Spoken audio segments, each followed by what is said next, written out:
Yo mes petits copeaux de bois, c'est le Père Marmotte. Prenez un siège, à boire et à manger, car je vais vous raconter une petite histoire qui s'intitule Comment défaire le monstre affamé facilement dans Bloodborne.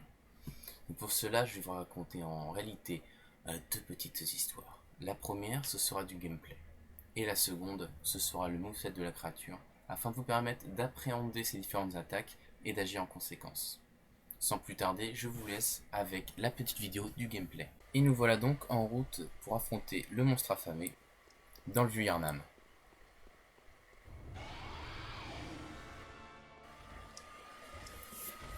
Vous voyez cette attaque où il tend sa main vers la droite, vous pouvez l'esquiver tout simplement en allant vers la gauche.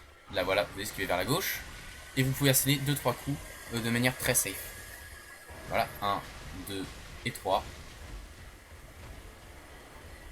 Quand il tend sa main et qu'il prend un mouvement de recul, c'est qu'il va dasher vers l'avant. Donc cela ne change en rien la manière d'esquiver, il vous suffit de faire un mouvement sur la gauche et tout se passe bien.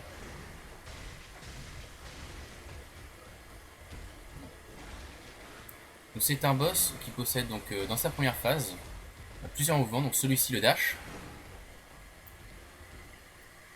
Ce mouvement-ci, vous pouvez esquiver en allant vers la gauche. Je vous conseille de rester un petit peu à l'écart avant de porter un coup lorsqu'il fait son mouvement de tête final.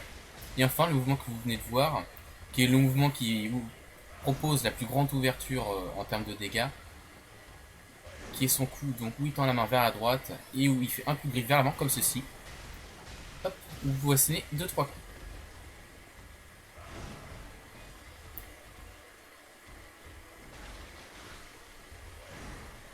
Donc une fois qu'il sera au-dessus de sa vie, donc il gagnera quelques coups supplémentaires et pourra esquiver en arrière après ses attaques.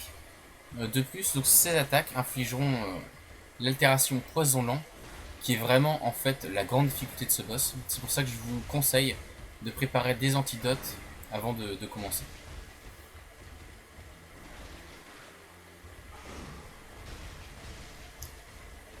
Donc, il y a une dernière phase aussi, quand il a environ un tiers de sa vie, où il devient vraiment plus agressif, il attaque beaucoup plus. Il attaquera donc avec plus de combos, et il y aura aussi du poison qui jaillira de son corps. Donc pour cette dernière phase, je vous conseille fortement d'avoir des papiers de feu, car le monstre affamé est très très sensible au feu, afin de décourter le combat si vous ne voulez pas finir empoisonné et donc risquer de mourir.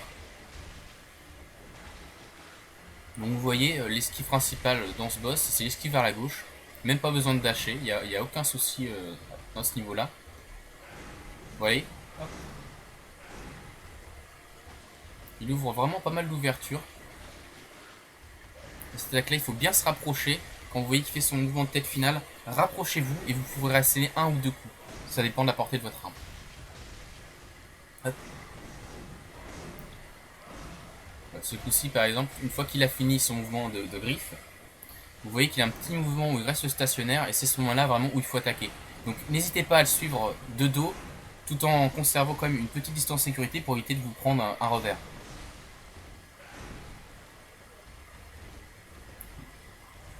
Là, je pense que là je suis dans le mal. Vous voyez, j'ai l'altération poison lent qui est pratiquement à fond. Je vais essayer de me concentrer. Il faut que j'utilise mon papier de feu. Je les ai pas équipés avant. Voilà, c'est bon, tu.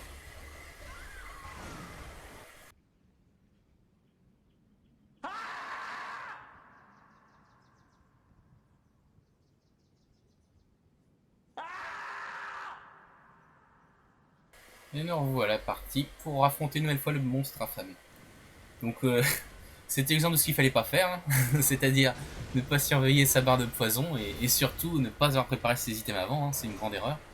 Donc pour ce boss là, il faut vraiment préparer à l'avance donc des antidotes et des pieds enflammés pour écourter le combat un maximum. Donc, cette fois-ci, je pars sur l'âge du chasseur à deux mains avec des pieds de feu pour vous montrer déjà la vulnérabilité de ce monstre au feu qui est assez énorme, hein, comme vous pouvez le voir. Je lui fais vraiment un maximum de dégâts. Regardez, hop. Vous allez voir là mon but dans ce passage là, ça va être vraiment d'écourter, d'être beaucoup plus agressif. Voilà, quand il fait ce coup là où il crie, vous pouvez lui coller un ou deux coups gratuits. Là j'ai fait une attaque chargée pour le mettre au sol avec l'âge du chasseur et pour pouvoir avoir justement un coup supplémentaire. Connaissez bien la portée de vos armes, ça vous sera utile notamment dans ce cas là pour porter deux coups au boss tout en étant safe. N'hésitez pas, quand il fait son cri, tapez-le. Vous voyez, la barre de poison n'augmente pas énormément. Nous sommes à la dernière phase. Cette phase-là, il est beaucoup plus agressif. Vous voyez, il a un saut maintenant. Il attaque très très vite devant lui. Il est beaucoup moins passif que dans les 2 phases précédentes.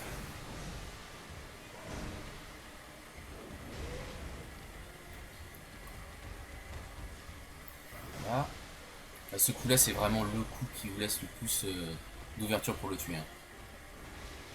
Voilà, bon, il est mort. Voilà. Maintenant, nous allons passer donc à la phase d'analyse de ce moveset. Et je vous dis à tout de suite.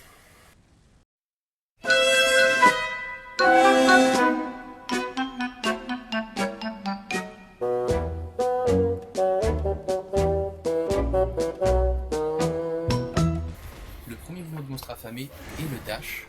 Dash qu'il est facile d'observer quand le monstre affamé tend sa main droite vers le haut à un petit mouvement de recul. Pour esquiver ce dash, c'est très simple, il suffit de faire un mouvement sur le côté gauche.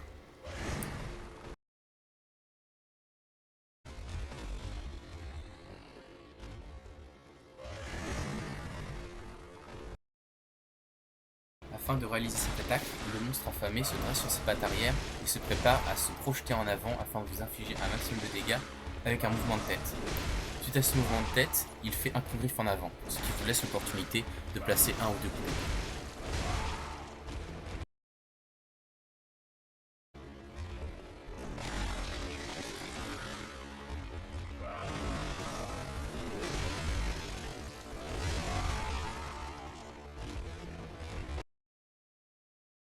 Pour cette attaque, le monstre affamé reste campé sur ses pattes, il ne prend pas de mouvement recul, il tend son bras vers la droite, ce qui vous laisse largement le temps de l'esquiver en passant à son côté de gauche sans faire de dash afin de lui asséner 2 ou 3 coups.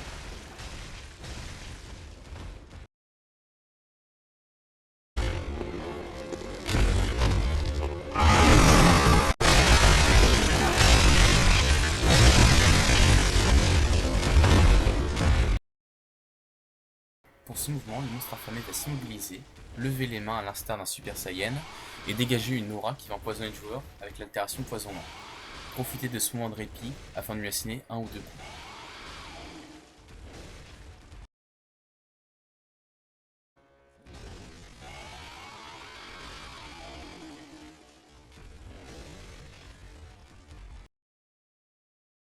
Afin de réaliser cette attaque, le monstre affamé se dresse sur ses pattes arrière et va effectuer 5 griffures vers l'avant.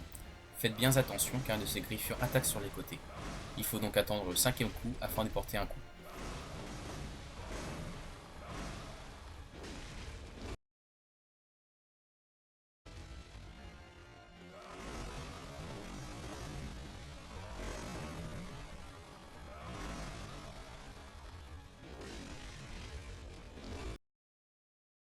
La dernière attaque du monstre affamé est un grab. Pour réaliser cette attaque, le monstre affamé va se positionner un petit peu comme s'il allait réaliser l'attaque que j'ai intitulée le dash. Il va s'immobiliser et ne va pas tendre cette fois-ci son bras vers la droite, il va camper bien ses pattes sur le sol, se préparer à s'élancer sur vous. Pour esquiver cette attaque, il vous suffit d'effectuer un dash sur la gauche ou vers la droite quand celui-ci se rue vers vous.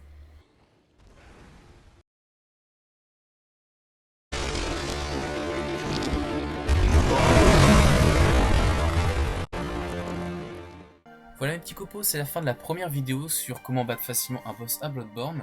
Je consacrerai le prochain numéro à Micolash, l'hôte du cauchemar, et vous verrez qu'il y a une technique relativement simple pour le battre, et même assez cheatée je dirais. N'hésitez pas à mettre un commentaire sous la vidéo et mettre un pouce bleu ou un pouce rouge. Sur ce, je vous dis au revoir, je retourne dans ma cabane, et à la prochaine. Bye!